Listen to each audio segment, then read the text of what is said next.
All India trip പോകാനുള്ള തയ്യാറെടുപ്പ് തുടങ്ങി. അങ്ങനെ തലേ ദിവസം തന്നെ പോയിട്ട് ആദ്യം സ്റ്റിക്കറൊക്കെ അടിച്ചു. ഓൾ ഇന്ത്യ എന്നുള്ളത് എൻ്റെ ഇൻസ്റ്റാഗ്രാം ഐ ഡിയും കൊടുത്തു. അങ്ങനെ നേരെ വീട്ടിൽ വന്നിട്ട് കൊണ്ടുപോകാനുള്ള സാധനങ്ങൾ ഒക്കെ സെറ്റ് ചെയ്ത് വെച്ചു. ആദ്യം കുറച്ചധികം സാധനം ഉണ്ടായിരുന്നു. അതുകൊണ്ട് ഞാൻ വിചാരിച്ചതൊക്കെ ഇതിൽ കൊള്ളുമോ എന്നുള്ളതിലാണെന്ന് വിചാരിക്കുന്നുണ്ടായിരുന്നേ. അങ്ങനെ 2 ബാഗും വാങ്ങിച്ചിട്ടുണ്ടായിരുന്നു. ബാഗിലേക്കുള്ളതൊക്കെ ഫുള്ളാക്കി. അങ്ങനെ ടെൻറ്റ് വരുന്ന സാധനങ്ങളെല്ലാം ഉണ്ട്. അതെല്ലാം എടുത്ത് ഫുള്ള് കൂടുതലായി എന്നൊക്കെ ഞാൻ വിചാരിച്ചു കയറ്റി ആദ്യം. അങ്ങനെ ഞാൻ കുറച്ച് സാധനങ്ങളൊക്കെ എടുത്ത് കയറ്റി. അവസാനം നോക്കിയപ്പോൾ വെയിറ്റ് കുറച്ച് കൂടുതലായപ്പോൾ അതിന് 2-3 സാധനങ്ങളൊക്കെ എടുത്ത് ഞാൻ കളഞ്ഞു. അങ്ങനെ പിറ്റേ ദിവസം നമുക്ക് നേരെ കാലത്തൊരു 4:30 ആകുമ്പോൾ വേണ്ടിയിട്ട് ഒരു 5 മണിയാകുമ്പോഴേക്കും വീട്ടിൽ നിന്ന് ബാഗും കാര്യങ്ങളൊക്കെ സെറ്റ് ചെയ്ത് വെച്ചിട്ടുണ്ടായിരുന്നു. നേരെ വീട്ടിൽ നിന്ന് കണ്ട് ഇറങ്ങാന്നുള്ള പരിപാടിയിലാണ്. അങ്ങനെ അമ്മോട് പറഞ്ഞു പോവാന്ന്. അങ്ങനെ അമ്മോടൊന്നും പറഞ്ഞൊന്നുമില്ല. അങ്ങനെ പോവാന്നുണ്ട് നേരെ ഇറങ്ങി. 5 മണി കാരണം നല്ല ഇരുട്ടായിരുന്നു. വണ്ടിയുമ്പോൾ ലൈറ്റൊക്കെ വെച്ചിട്ടുണ്ടായിരുന്നു. പക്ഷേ ലൈറ്റ് വെച്ചിട്ട് വലിയ കാര്യമൊന്നുമില്ല, തീരെ കാണണമെന്നില്ല. സ്ട്രീറ്റ് ലൈറ്റുള്ള കാരണം അങ്ങനെ പോയിന്ന് മാത്രം അറിയാം, അല്ലാണ്ട് ഒന്നുമില്ല. അങ്ങനെ ഞാൻ കേച്ചേരി കൂടിയിട്ടുണ്ട്. വീട് ഗുരുവായൂരാണ്. ഗുരുവായൂർ നേരെ കേച്ചേരിക്ക് വന്നുകൊണ്ട് കേച്ചേരി നേരെ വടക്കാഞ്ചേരി ആലത്തൂർ കൂടിയിട്ട് പാലക്കാട് പോകുക എന്നുള്ള പ്ലാനിലാണ് ഇരുന്നിരുന്നത്. ആദ്യം പാലക്കാട്ടേക്ക് എത്തുമെന്ന് നോക്കിയിട്ടാണ് പോണേ. അങ്ങനെ രാത്രി പറയുമ്പോൾ ആദ്യത്തെ ഒരു എക്സൈറ്റ്മെൻറ്റിൽ ഇങ്ങനെ പോകുമ്പോൾ നല്ല രസമൊക്കെ ഉണ്ട്. പിന്നെ കുറച്ച് കഴിഞ്ഞപ്പോൾ ഇറങ്ങിയിട്ട് പെട്ടാന്നുള്ളൊരു അവസ്ഥയ്ക്ക് ചിന്തയൊക്കെ വന്നു തുടങ്ങി എനിക്ക്. അയ്യോ ഇപ്പോൾ ഇറങ്ങേണ്ടിയിരുന്നില്ല അങ്ങനെയൊക്കെ തോന്നി തുടങ്ങി.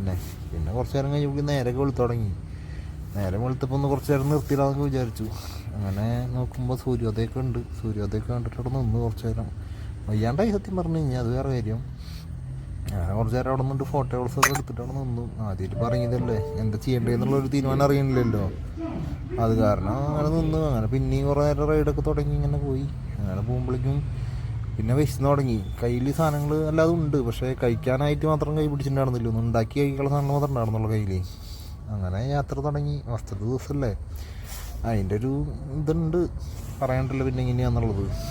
അങ്ങനെ കുറേ ദൂരം യാത്രയൊക്കെ ചെയ്തു. അങ്ങനെ പോയി. അങ്ങനെ പിന്നെ നോക്കുമ്പോൾ പറഞ്ഞു കഴിഞ്ഞാൽ ഞാൻ ആലത്തൂർ വഴി പോയത് ശരിക്കും പെട്ടെന്നായി. ശരിക്കും തൃശ്ശൂർ വഴി പോയതായിരുന്നു. ഞാൻ ബൈക്കുമ്പോൾ കോയമ്പത്തൂർക്കൊക്കെ പോണൊരു ഇതിലാണ് ഞാൻ ആ വഴി പോയത്. ആ വഴി പോയപ്പോൾ പറഞ്ഞാൽ ഫുൾ കുന്നും കയറ്റും ഉറക്കം മാത്രം. ശരിക്കും വയ്യാണ്ടായി എന്ന് പറഞ്ഞാൽ അന്നല്ലൊക്കെയായി. വടക്കാഞ്ചേരിയൊക്കെ എത്തുമ്പോഴേക്കും തന്നെ ചത്തു എന്നുള്ള അവസ്ഥയുണ്ട്. പിന്നെ ഒന്നും നോക്കിയില്ല. പിന്നെ വിശന്നപ്പോൾ പിന്നെ നോക്കുമ്പോൾ അവിടെ അടുത്തുള്ള ചെറിയൊരു പെട്ടിക്കട നടന്നു. അങ്ങനെ അവിടെ പോയപ്പോൾ പൊറാട്ടയും ബീഫ് മാത്രമല്ലോ.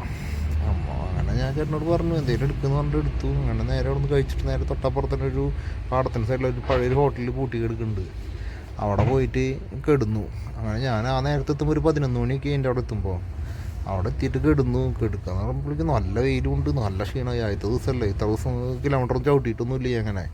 അങ്ങനെ ചവിട്ടിയിട്ട് നോക്കും. പിന്നെ ഒരു 4 മണിക്ക് ഞാൻ ഇരിക്കണേ. പിന്നെ അത് കഴിഞ്ഞിട്ട് അങ്ങനെ 4 മണിക്ക് കഴിഞ്ഞിട്ട് പിന്നെ ഞാൻ പോകണമെന്ന് പറഞ്ഞു കഴിഞ്ഞാൽ പിന്നെയും പാലക്കാട് എത്തുക എന്നുള്ളൊരു മൈൻഡ് മാത്രമല്ലോ. അങ്ങനെ പാലക്കാടേക്കുള്ള റൂട്ട് പോകുമ്പോഴേക്കും വെയിൽ പോയിട്ടില്ല. 4 മണിയായിട്ടും ഭയങ്കര വെയിലാണ്. ഞാൻ കിടന്നിറന്ന് പാടത്തിൻ്റെ സൈഡിലാണ്, നല്ല വെയിലുമുണ്ട്. അങ്ങനെ ചവിട്ടുക നീങ്ങണമില്ല.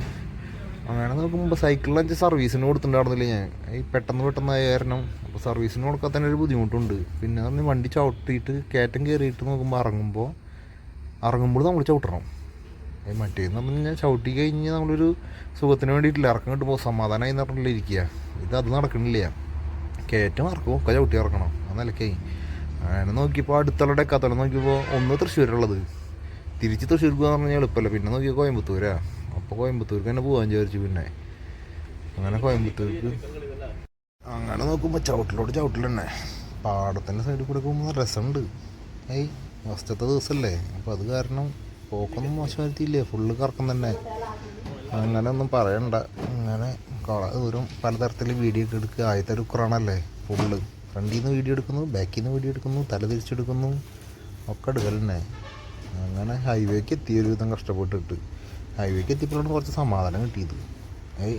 പിന്നെ ഈ കുന്നും മലയും ചവിട്ടി കയറണ്ടല്ലോ എന്ന് വിചാരിച്ചാൽ അപ്പോഴേക്കും സൈക്കിൾ ഏതാണ്ട് ഒരു വിധം തീരുമാനമായി. എൻ്റെ സൈക്കിളിനെ കൊണ്ടൊന്നും പറ്റില്ല എന്നുള്ള അവസ്ഥയായി. അങ്ങനെ പിന്നെ ചവിട്ടൽ.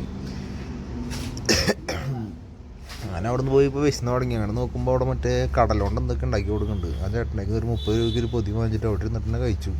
അങ്ങനെ നേരെ നോക്കുമ്പോൾ കുറച്ച് കണ്ട് പോയപ്പോഴേക്കും അടുത്തൊരു പെട്രോൾ പമ്പ് കിട്ടി.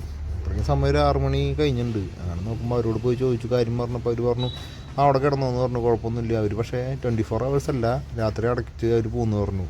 അങ്ങനെ നോക്കുമ്പോൾ കുളിക്കാനുള്ള സൗകര്യം എന്ന് വെച്ചപ്പോൾ ഡാമിൽ നിന്ന് ഡയറക്റ്റ് വെള്ളം വരുന്നതാ. അത് കഴിഞ്ഞു. അത് എപ്പോഴാണ് കഴിയുമെന്ന് പറയാൻ പറ്റില്ല. എപ്പോഴേക്കും വേഗം കുളിച്ചോന്ന് പറഞ്ഞു. അങ്ങനെ നേരെ വേഗം പോയി കുളിച്ചു വന്നിട്ട് നേരെ ടെൻറ്റിൽ കയറി ഇരുന്നു ഞാൻ. എന്നിട്ട് പിന്നെ ഒന്നും നോക്കിയില്ല. കയ്യിലാകെ ബ്രെഡും ഞാൻ മാത്രം ഉണ്ടായിരുന്നുള്ളൂ, കുക്ക് ചെയ്യാൻ പറ്റില്ലല്ലോ. അങ്ങനെ കയ്യിലുണ്ടായിരുന്ന ബ്രെഡും നമുക്ക് ഒരു കത്തി ഉണ്ടായിരുന്നു, തേക്കാൻ സ്പൂണൊന്നുമില്ല. ആ സ്പൂൺ കൊണ്ടൊക്കെ എടുത്ത് തേച്ചു. എന്നിട്ട് മെല്ലെ കഴിച്ചിട്ട് വിട്ടാണ്ട് കിടന്നു.